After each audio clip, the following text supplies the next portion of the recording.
Yes, nkwanirizaako nnyo mukwano gwange era gy'osinza okuba ng'otuwuliriza.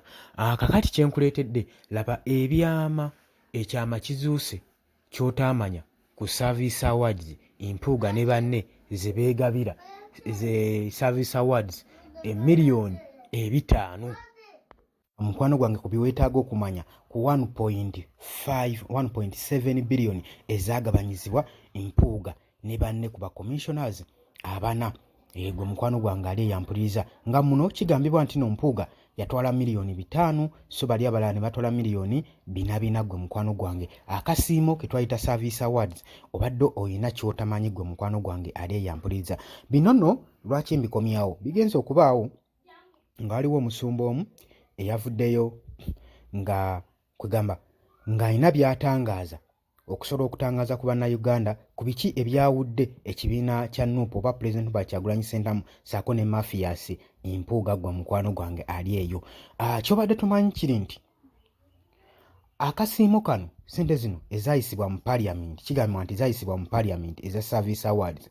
Ffe twali tumanyi nti nno zaayisibwa kubanga za Service Award, naye ssente zino zaayisibwa lwa nsonga zaali zigendereddwamu okusapootinga mukwano gwange. Ekigendererwa kya ssente zino tekyali kya kwegabanya kasiimo kokka, wabula zaali ssente ezazirina wakubanga baakulumpanya ne bakyetolooza. Zaali ssente ezirina okugabanyizibwa ababaka ba Parliament okusobola okulaba nga basapootinga homosexuality.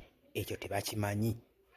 Kaakati Impuuga bakozesezza advantage olw'okubanga Pulezidenti wa Nuupu Robert Kyagulanyi Ssentamu atalaga amawanga ageebunaayira, ne bakozesa advantage eyo egamba nti nno bakozesa ki, basapootinga homosexuality, nti basapootinga ebisiyaga.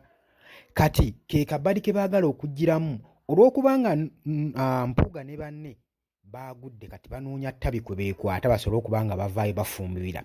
Era n'excuse ze bawa lwaki bayawukana n'ekibiina kya Nuupu, bo tebasapootinga homosexuality ate ekibiina kya Nuupu kisapootinga homosexuality, ekintu ekitali kituufu.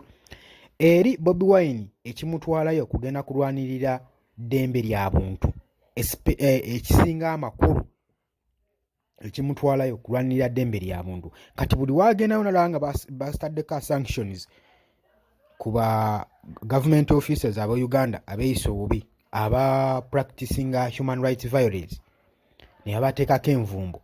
Kati bano bakitwala nti bakozesa advantage eyo okusobola okufuna comeback mu bantu, mu population, mu society, basobole okuba nga bafuna comeback. Bateekawo nti nno ekibiina kya National Unity Platform kisapootinga homosexuality, ekintu ekitali kituufu. Naye ng'ajjukirako nti nkugambye ssente zino eza Service Award ez'akasiimo zaali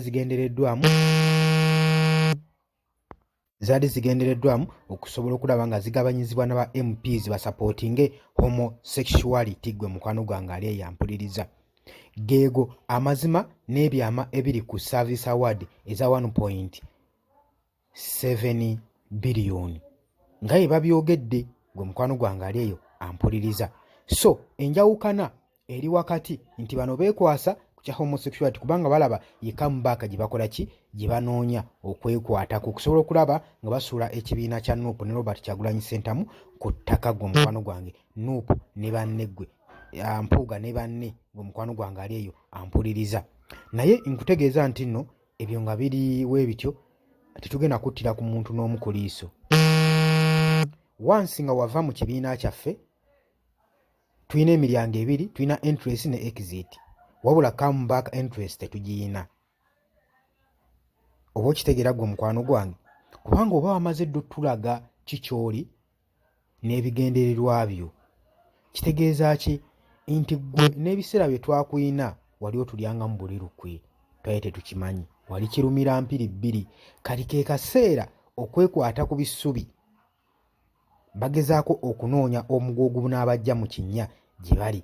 Naye nze naawe ku lunaku luli mu 2026 kutegeeza nti nno banga omanyi ekituufu eky'okukola. Ababaka abafaananako we bati abatamanyi nti eggwanga litubidde, eggwanga liri mu matigga, olwo bano ababaka ab'omu luvu abatakkuta, abatalina agenda, abatalina political agenda mu mulamu bwabwe, abatalina kigendererwa kya kukulaakulanya nsi so okuba nga tubasiimuula ku political table ya Uganda gwe mukwano gwange ali yampuliza kutegeeza nti nno badde muwuliriza